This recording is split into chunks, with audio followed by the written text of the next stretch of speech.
ሰሞኑን እመቤታችን ቤዛ ትባላለች አትባልም የሚል ጥያቄ በጣም ብዙ ምዕመናን ስትጠይቁኝ ስለነበረ ሐሳቡን ካነሱት አባት ጋር ግንኙነት የለኝም።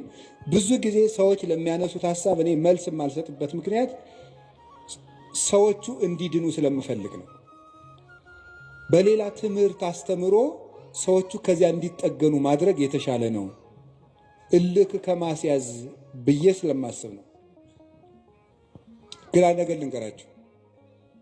እኔ አሁን እመቤታችን ቤዛ ትባላለች አትባልም የሚለውን መልስ ከመመለሴ በፊት እንዲህ ያለ ጥያቄ ሲመጣባችሁ ምንድነው ማድረግ ያለባችሁ? ቅድም የነገርኳችሁ ምንድነው ማድረግ ያለባችሁ? ስለዚህ ጉዳይ የትናንትና አባቶቻችን ምን ብለዋል ነው። ምን ብለዋል?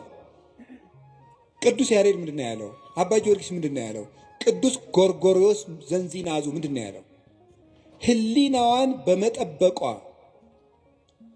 ስጋዋን ጠብቃ ንጹሕ ሆና በመኖሯ ፍጹም እምነትን በመያዟ ሺ ቢካም ደ አድቮኬት ኦፍ ኤቭ ነው የሚለው።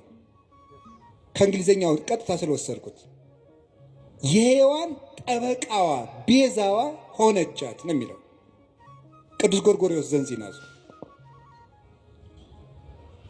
ታዲያ ምንድን ነው ማድረግ የፈለጋችሁ ይባል?